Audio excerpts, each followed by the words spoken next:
Mi suegra forzó a mi esposo a firmar un testamento a su favor, pero cuando descubrí la trampa, todo quedó a mi nombre. Nunca pensé que mi suegra sería capaz de algo tan bajo, pero si algo he aprendido es que las personas como ella no tienen límites. Lo que descubrí hace poco no solo me dejó en shock, sino que me hizo abrir los ojos al verdadero peligro que representaba para mi matrimonio. Pero antes de contar cómo desmantelé su plan, necesito explicar el contexto. Soy Mariana, tengo 34 años y llevo 5 años casada con Andrés, el amor de mi vida. Es un hombre noble, trabajador y con un corazón tan grande que, desafortunadamente, lo ha vuelto ciego ante la toxicidad de su madre, Estela. Desde el inicio, ella me dejó claro que no era bienvenida en la familia. Cuando Andrés y yo comenzamos a salir, ella se las arregló para hacerme la vida imposible. Desde comentarios pasivo-agresivos sobre mi apariencia o mi trabajo hasta intentos más descarados de sabotearnos, le presentaba mujeres más adecuadas para él, hacía planes familiares sin incluirme y, cuando nos casamos, se puso a llorar en plena ceremonia diciendo que su hijo estaba cometiendo un error terrible. Pero lo que realmente me hizo odiarla fue su insistencia en meterse en nuestras decisiones financieras. Cada vez que comprábamos algo grande, un auto, muebles, hasta cosas pequeñas para la casa, tenía algo que decir. Que no debimos gastar tanto, que nos estábamos endeudando sin necesidad y que ella podía manejar mejor el dinero de Andrés.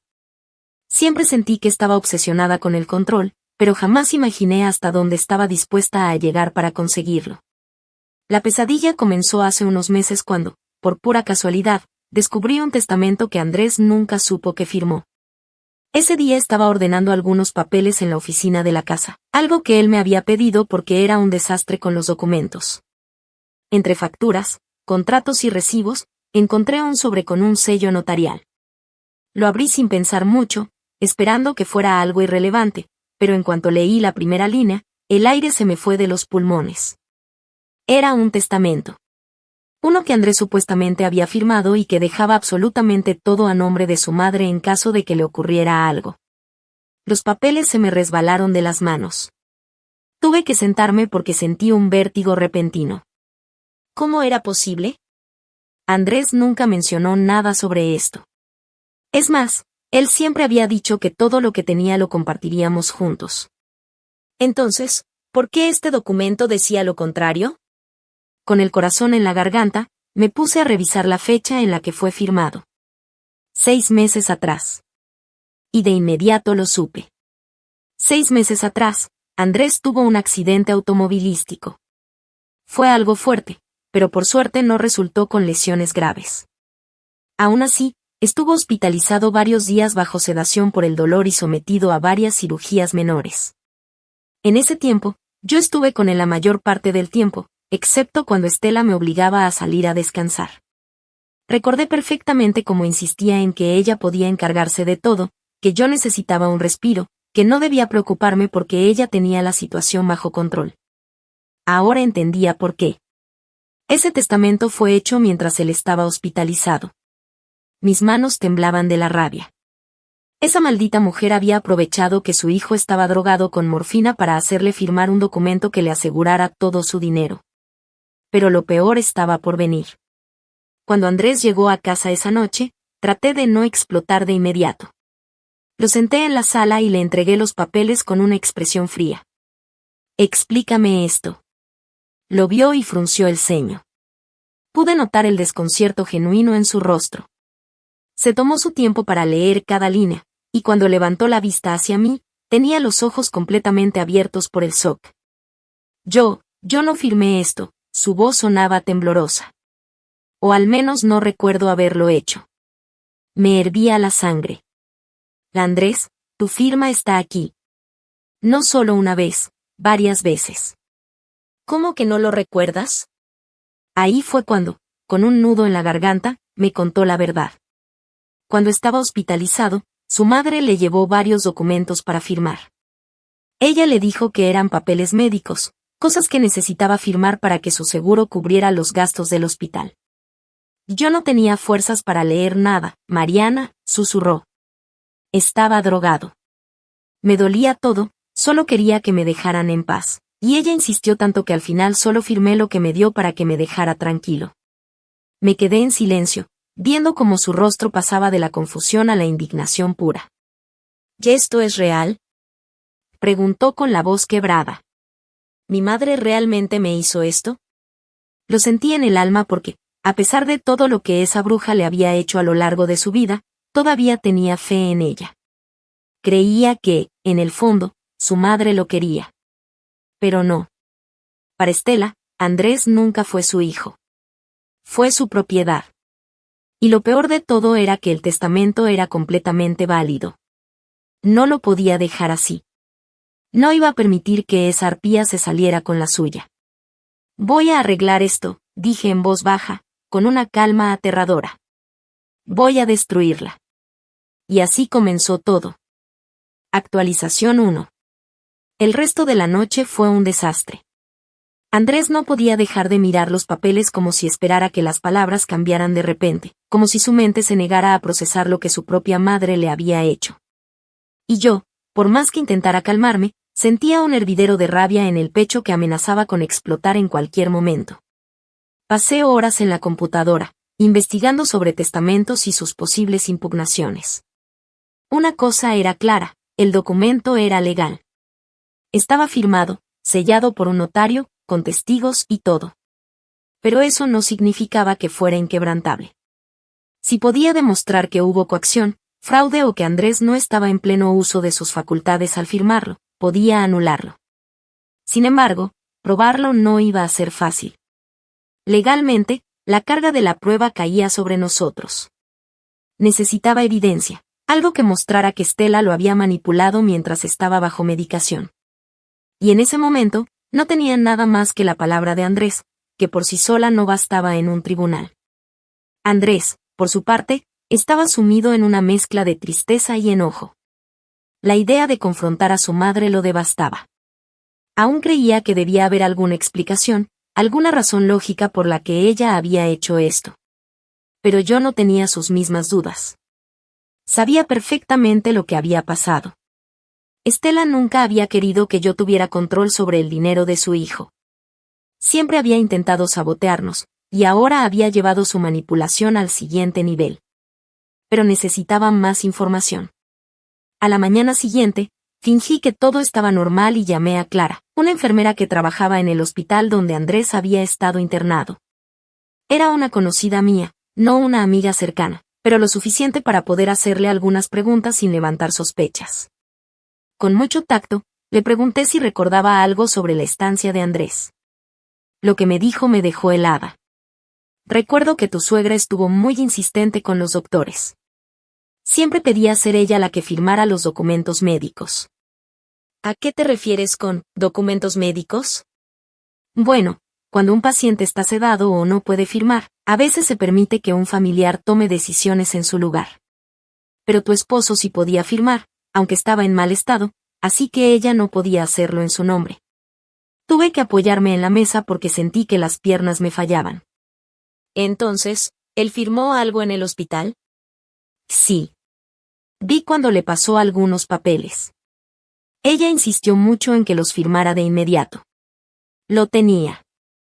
Tenía la prueba de que Estela lo presionó mientras estaba incapacitado. Cuando colgué, sentí que tenía fuego en las venas. Ahora no solo sabía que lo había manipulado, sino que también tenía un testigo que podía confirmarlo. Pero todavía no era suficiente. Necesitaba hacer que Estela lo admitiera. Sabía que si la confrontaba directamente, lo negaría todo. Era una experta en torcer la verdad a su favor. Había pasado toda su vida perfeccionando su papel de madre abnegada y víctima de las circunstancias, siempre logrando que Andrés la perdonara después de cada atrocidad. Pero esta vez no iba a dejar que escapara. Necesitaba hacer que ella misma se delatara. Así que ideé un plan. Esa noche, cuando Andrés llegó del trabajo, le pedí que se sentara conmigo y le expliqué lo que había averiguado. Le dije que tenía que actuar como si hubiera aceptado la situación, como si hubiera entendido que su madre solo estaba protegiéndolo. Al principio se resistió. No quiero mentirle. Quiero la verdad, Mariana. Quiero saber por qué hizo esto. Pero yo ya no tenía la paciencia para andar con rodeos. Si le preguntas directamente, te va a mentir. Va a fingir que lo hizo por amor, que solo quería protegerte. Y te va a manipular, como siempre lo ha hecho. Él tragó saliva y bajó la mirada. Sabía que mis palabras eran crueles, pero también sabía que eran ciertas. Estela siempre encontraba la forma de darle la vuelta a cualquier situación para terminar como la víctima. Si íbamos a atraparla, tenía que sentirse segura primero. Finalmente, después de mucho insistir, aceptó. Al día siguiente, organizamos una comida en su casa y le dijimos que queríamos hablar con ella. Yo llevaba un micrófono oculto en mi blusa. Cuando llegamos, Estela nos recibió con esa sonrisa falsa que siempre usaba cuando quería aparentar que todo estaba bien. Nos sentamos en la sala, y Andrés empezó su actuación. Mamá, he estado pensando en lo del testamento. Ella parpadeó, sorprendida. Oh, hijo, ¿lo encontraste? Se llevó una mano al pecho, fingiendo sorpresa. Iba a hablar contigo al respecto, pero no quería preocuparte. No, está bien. Solo, quería agradecerte. El ego de Estela se disparó en cuestión de segundos. Oh, cariño, no tienes nada que agradecer. Lo hice por tu bien. Sabes que siempre he querido protegerte. Andrés, tragándose su enojo, la miró con admiración fingida. Pero, mamá, ¿cómo lograste que firmara sin que me diera cuenta? La verdad, apenas recuerdo haberlo hecho. Ella rió con un tono condescendiente. Oh, Andrés, estabas tan sedado. Sabía que no ibas a leer nada, así que aproveché que estabas bajo efectos de la morfina. No quería que Mariana te metiera ideas raras en la cabeza después. Mi corazón se aceleró. Lo había dicho. ¿Así que, lo hiciste sin que yo estuviera consciente? Por supuesto. No podíamos correr riesgos. Imagínate si te pasaba algo y ella se quedaba con todo. Quise gritar, pero me contuve. Respiré profundo. Lo había conseguido. Tenía la confesión grabada. Pero aún no había terminado. Esto solo era el principio. Ahora iba a usar su propia arrogancia para destruirla. Actualización 2. Cuando salimos de la casa de Estela, sentía una mezcla de adrenalina y furia hirviendo dentro de mí. La tenía. La muy desgraciada había caído en su propia trampa.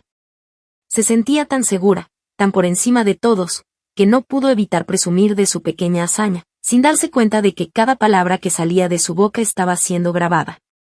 Esa misma noche, sin perder un segundo, le pasé la grabación a nuestro abogado.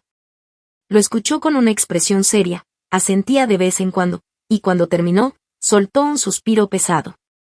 Me dijo lo que ya sabía. Teníamos pruebas sólidas para invalidar el testamento. La grabación demostraba que Estela había manipulado a su hijo mientras estaba incapacitado y, con el testimonio de la enfermera, podíamos demostrar que había actuado de manera premeditada. Pero eso no era suficiente para mí. No quería solo invalidar el testamento. Quería asegurarme de que Estela no tuviera ni la más mínima oportunidad de volver a intentar algo similar. Así que el abogado me propuso una estrategia más agresiva, no solo impugnar el testamento, sino hacer que Andrés firmara uno nuevo. Pero esta vez con cláusulas que blindaran completamente nuestros bienes de cualquier intento de manipulación futura. La idea era simple pero efectiva. Si lograba que Andrés dejara un testamento a mi favor y añadiera una cláusula donde, en caso de su muerte en circunstancias sospechosas, el dinero fuera a una fundación benéfica, Estela perdería cualquier incentivo para intentar algo en el futuro. Acordamos proceder de inmediato. Al día siguiente, Andrés y yo nos reunimos con el notario. Esta vez él estaba completamente consciente de lo que estaba firmando. El documento dejaba claro que, en caso de que algo le ocurriera, todo pasaría a mi nombre. No había escapatoria para Estela. Pero había algo más. Mientras trabajábamos en la revocación del testamento anterior, nuestro abogado descubrió que el notario que había certificado el documento fraudulento era un viejo conocido de Estela. Esto complicaba las cosas para ella. Un notario que firma un documento con una persona bajo los efectos de la morfina podría enfrentar sanciones graves. Si lográbamos demostrar que él también estaba involucrado en el fraude, podríamos no solo invalidar el testamento, sino arrastrarlo a él en el proceso. Todo estaba empezando a caer en su lugar. Ahora lo único que faltaba era ver cómo reaccionaría Estela cuando se enterara de que su testamento fraudulento estaba a punto de ser anulado y que Andrés ya había tomado medidas para asegurarse de que ella no viera un solo centavo. Pero, como siempre, ella no iba a quedarse de brazos cruzados. Lo que no sabía era que, con cada movimiento desesperado que hiciera, se estaba enterrando más y más. Actualización 3. Sabía que Estela no se iba a quedar tranquila. Siempre que perdía el control sobre algo, atacaba con más fuerza. Y esta vez no sería la excepción. No pasó mucho tiempo antes de que diera su siguiente movimiento, y cuando lo hizo, su desesperación quedó más que evidente. Todo comenzó con una llamada de un número desconocido. Al contestar, escuché la voz de un abogado, uno que Estela había contratado apresuradamente. Su tono era educado pero firme. Me informaba que ella estaba preocupada porque Andrés estaba tomando decisiones importantes sin consultarla, lo cual, según él, no era prudente. Tragué la risa que amenazaba con escapar. Ya estaba tratando de pelear. Pero en vez de confrontar directamente, su plan era utilizar un abogado para intimidarnos, como si eso nos fuera a hacer dar marcha atrás. Lo dejé hablar, fingí confusión y le dije que no entendía bien de qué estaba hablando. Antes de colgar, agregó algo más. La señora Estela ha mencionado que Andrés le había prometido ciertos arreglos financieros para su futuro. No quisiéramos que este asunto tuviera que resolverse por la vía legal. Ahí estaba.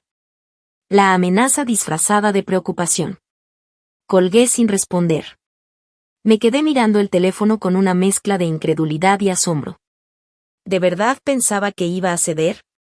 Lo único que había conseguido era confirmar mis sospechas. Sabía que estábamos a punto de deshacer su trampa y ahora estaba desesperada por evitarlo. Esa misma noche, cuando Andrés llegó del trabajo, le conté lo sucedido. Su reacción fue inmediata. Estaba harto. Por primera vez en su vida, la imagen de su madre como una mujer preocupada y amorosa se estaba derrumbando completamente.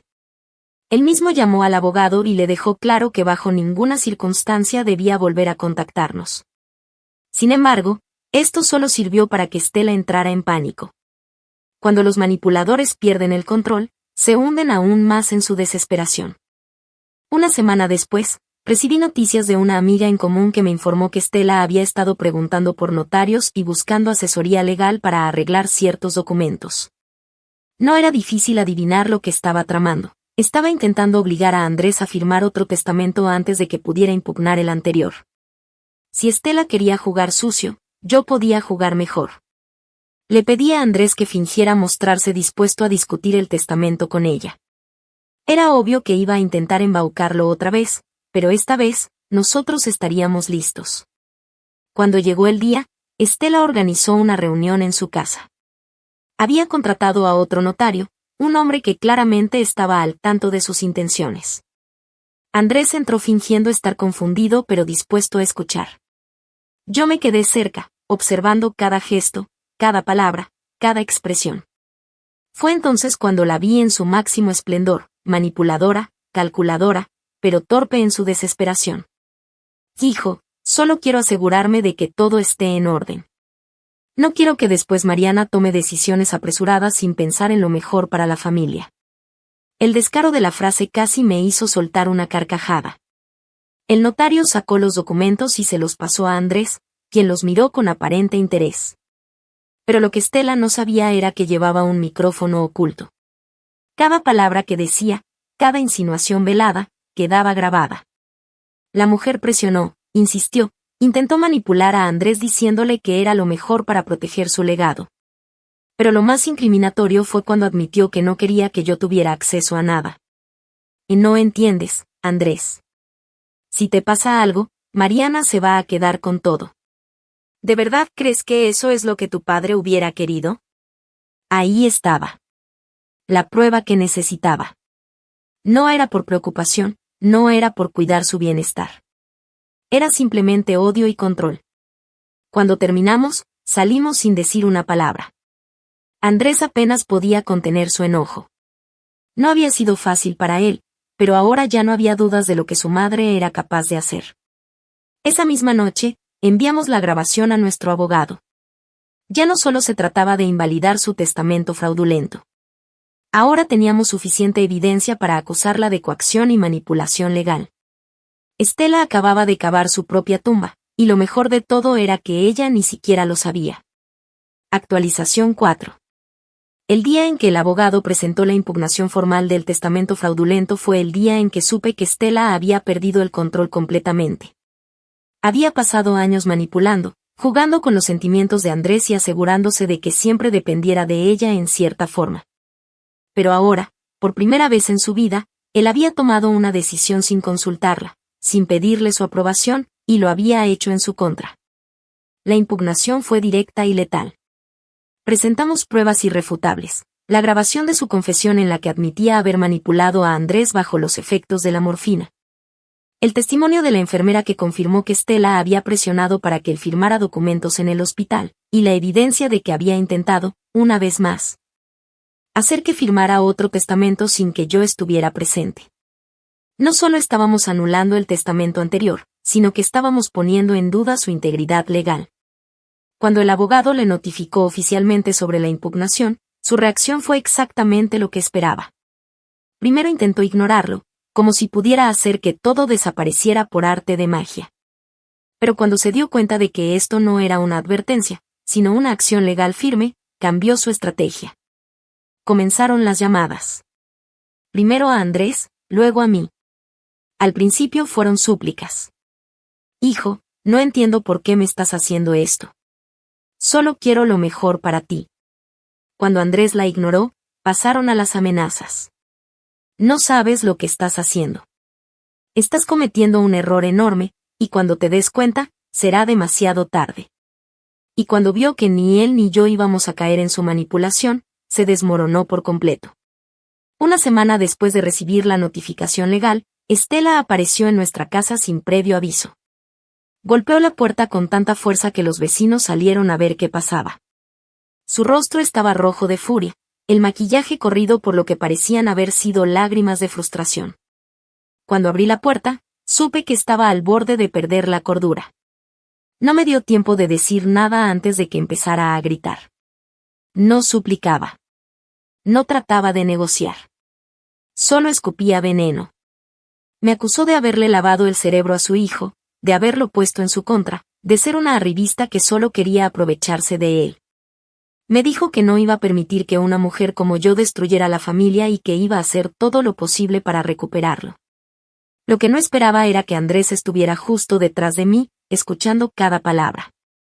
Y por primera vez en su vida, él la enfrentó. No con gritos, no con insultos.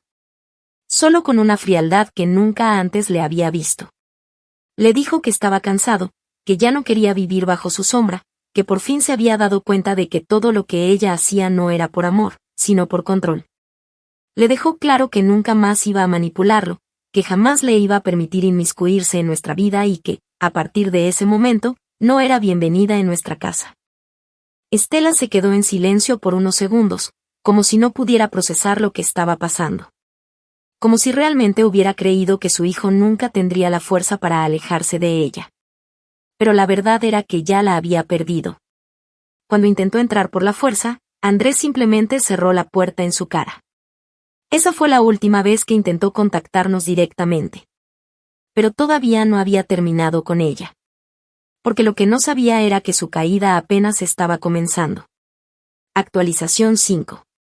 Después de que Andrés le cerró la puerta en la cara, Estela desapareció por unos días. No hubo llamadas, ni mensajes, ni intentos desesperados por manipularlo de nuevo. Era como si estuviera asimilando su derrota. Pero yo sabía que no podía confiarme. No era una mujer que aceptara perder con dignidad. Estaba segura de que estaba tramando algo, tratando de encontrar una forma de recuperar el control que había perdido de manera tan abrupta. Y no me equivoqué. Un par de semanas después, recibimos una carta certificada de su abogado. El tono era frío, profesional y directo.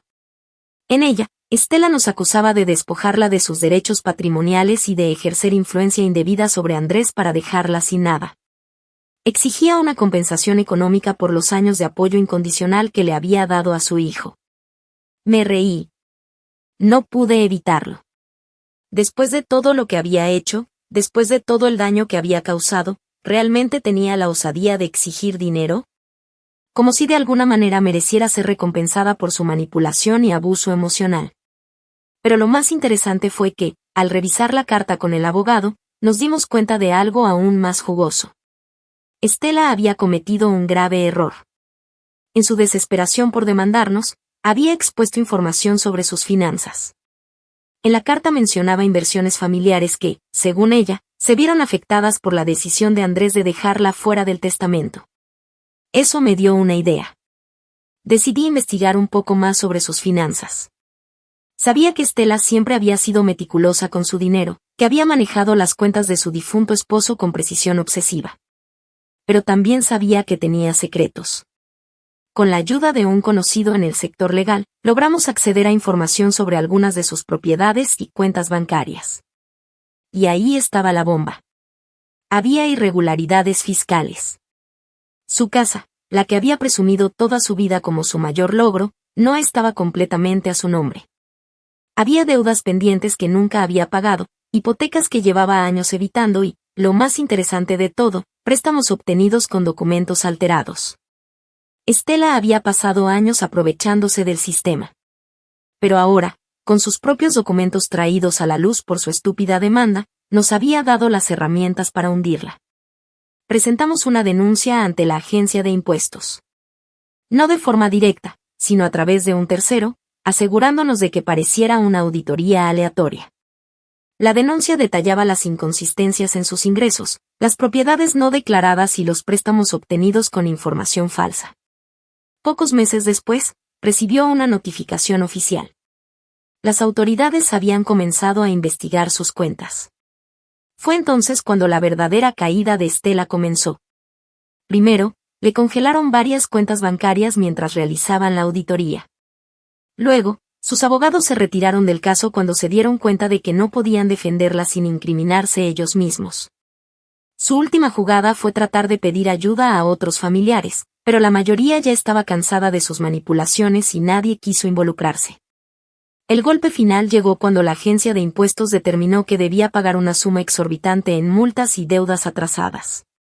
Y como no tenía los fondos para hacerlo, su casa fue embargada.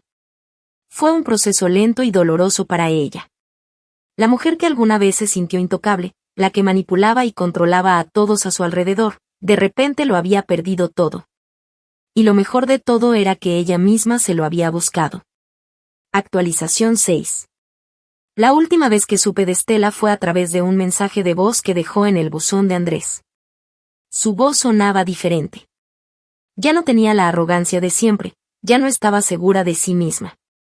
En lugar de las amenazas y la manipulación de antes, lo que escuché fue pura desesperación. Andrés, hijo, por favor, tienes que ayudarme. No tengo a dónde ir. Perdí la casa, perdí todo. No puedo creer que me estés haciendo esto después de todo lo que hice por ti. Fue irónico. Nos culpaba a nosotros por algo que ella misma provocó. No mencionó ni una sola vez que su propia avaricia la había llevado a esto, que fue ella quien nos puso en la posición de defendernos, que fue ella quien intentó dejarnos sin nada. Andrés ni siquiera respondió. Había tomado su decisión hace tiempo. La mujer que lo trajo al mundo ya no existía para él. Cuando revisamos nuestras cuentas y propiedades, nos aseguramos de que todo estuviera a mi nombre. Era una medida de protección, un candado para evitar que en un futuro alguien más intentara hacer lo mismo que ella. Andrés estaba completamente de acuerdo. Sabía que era la mejor manera de asegurarnos de que nunca más nadie pudiera usar su confianza en su contra.